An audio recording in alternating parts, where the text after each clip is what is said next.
grandfather, which was to be delivered on December 1st, I think, of 1963.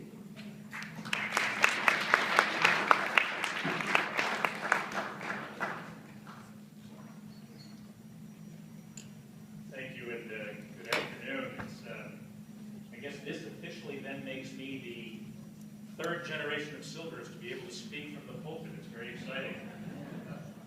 I, however, have an easier task of simply reading some of my grandfather's words, although I admit to a certain trepidation in taking pen to his text. However, I thought I must, in fairness, shorten it a bit. But this is a eulogy, really, that he wrote, as the Rabbi indicated, to be delivered Sunday, December 1st, 1963, which he did not get a chance to deliver.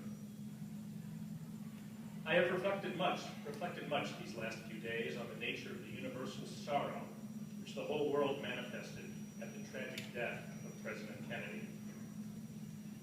At home and in faraway lands, men mourned him as for a lost brother, as if he were part of their own personal lives, who shared their innocent hopes and felt their different needs. People of all ages grieved for him, but especially the young. He was a young president, and he spoke to the heart of young America, and to all who had the hopeful heart of youth everywhere in the world. He was like a young eagle soaring high. He did not belong to the category of the tired old statesmen who were caught and held fast in their weary routines, dreaming of worlds forever gone, the helpless agents of recurrent world disasters. He was different.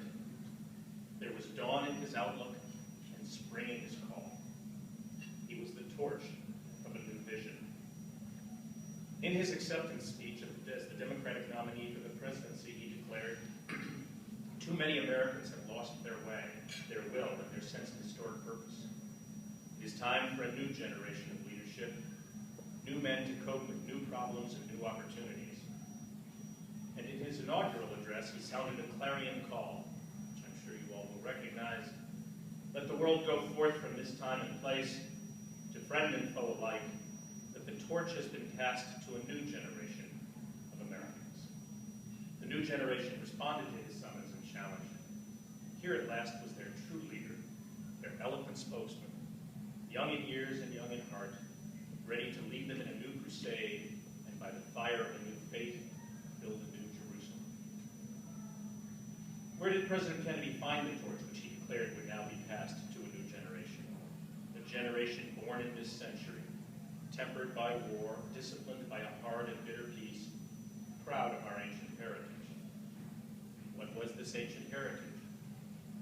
It was the heritage of the founding fathers and the torch that was kindled by them.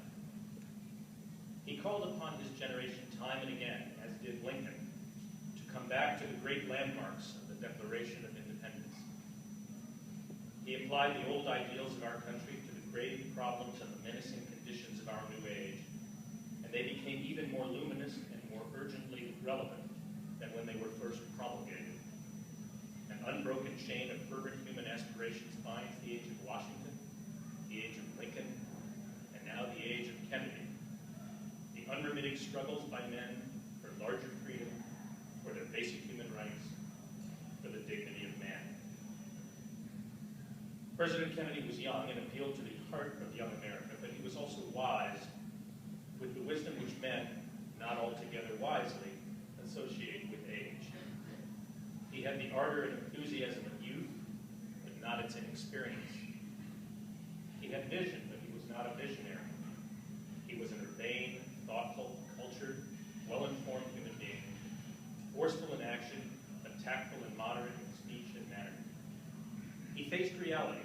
He understood his world, its dangers, its knotted domestic and international problems.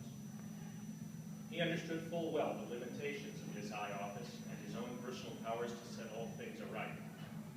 He realized, too, that the powers and resources of our country, great as they were not unlimited, and that we could neither dictate to the world nor go it alone.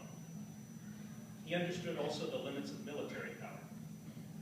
The basic problems facing the world today are not susceptible of a final military solution, he said. But these inevitable limitations, attendant frustrations did not cause him to seek refuge in inaction. The wisdom of our sages seemed to have guided him.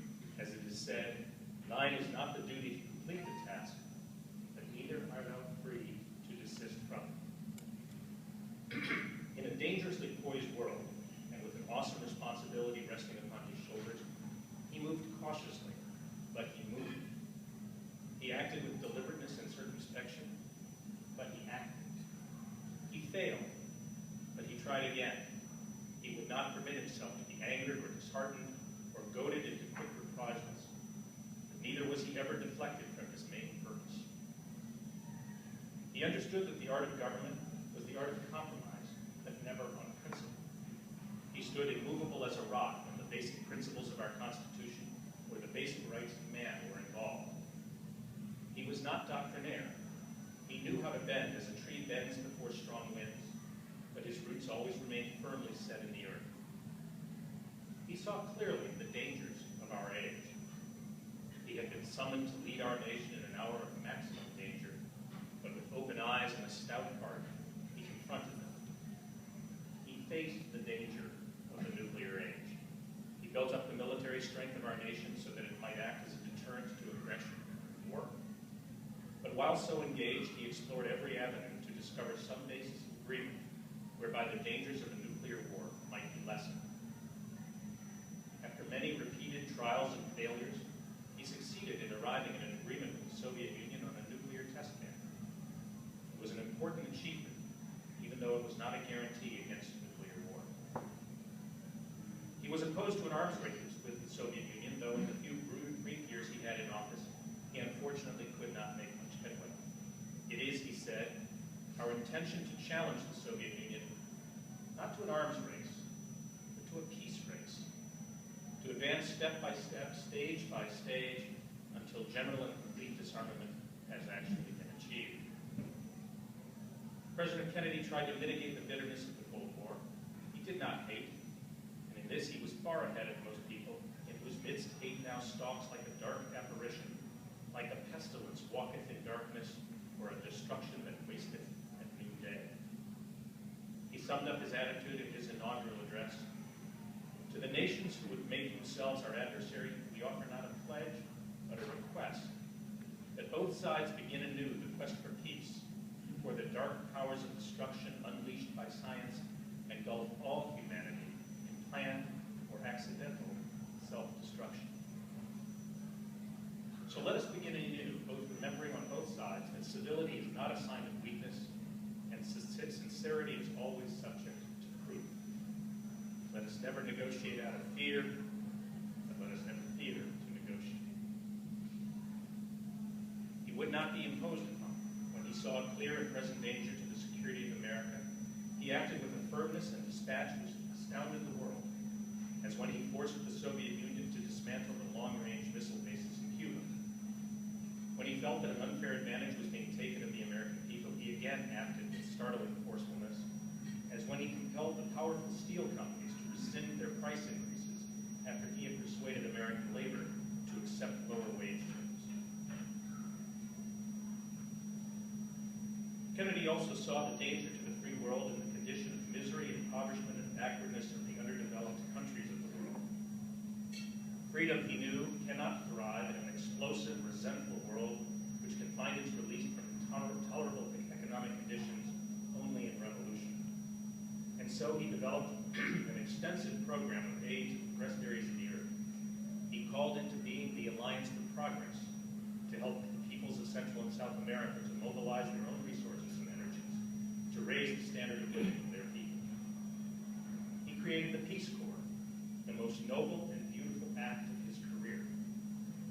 He inspired our youth to go to the far corners of the earth to bring help, guidance, and healing to the desperately needy. He saw the danger to our domestic peace and our free institutions in the century-old discrimination of the Negro citizens of our country to which they were being subjected, and he acted with energy and courage in the face of violent resistance, calumny, and personal abuse. He was compelled to resort to action which was very distasteful to him when bigotry-blinded state governors of Mississippi and Alabama defied the authority of the Supreme shameless defiance sparked riots and acts of bombing and murder which shamed America in the eyes of the world. But he was determined that full justice shall be done to the Negro, and that the dark ages of segregation, disenfranchisement, and discrimination in employment shall end for them. To that end, he recommended a comprehensive bill on civil rights to the Congress of the United States. The sincerest tribute which the Congress of the United States can pay to this martyred president is to pass the civil rights bill now pending. It will be an everlasting memorial to him, even as the Emancipation Proclamation has been to Abraham Lincoln. President Kennedy saw the danger of inadequate education and training for the youth of our nation for the new world into which they are moving. The nation, he noted, cannot afford to maintain its military establishment and neglect its brain power. He recommended bills to improve educational quality, the construction of academic facilities, and to finance scholarships. One can readily point to many other notable programs and activities of his presidency. In all of them, he was whole, entire, of one piece, a dedicated servant of justice, fairness, freedom, and peace. He was not always successful, but success is not always the measure of greatness. He was not always in the right. What leader of men ever is? Most of his work remains uncompleted, even as his life was uncompleted. At the close of every worthy career, much unfinished business remains. But the value of a masterpiece is not the size of the canvas, and the glory of the song is not the length of its stanzas. A small pool of clear water may often reflect all the glories of the heavens. Here was a life replete with the beauty of noble purpose and aspiration, which set in motion great enterprises rich in promise for our nation and for the world. Here was the American tradition of malice towards none and charity for all, embodied in an intrepid young leader who was tragically brought down in the soaring mid-flight of his resplendent career. Here is high sorrow for all of us, but also high hope. Hope that his life will inspire other lives, that our people will look to his example, his message, and his mission, and in a chastened spirit, forego the hate which turns brother against brother and people against people. Hope that they will resolutely persevere in the ways of progress and peace. As it is written, Johnathan, upon thy high places is slain. I am distressed for thee.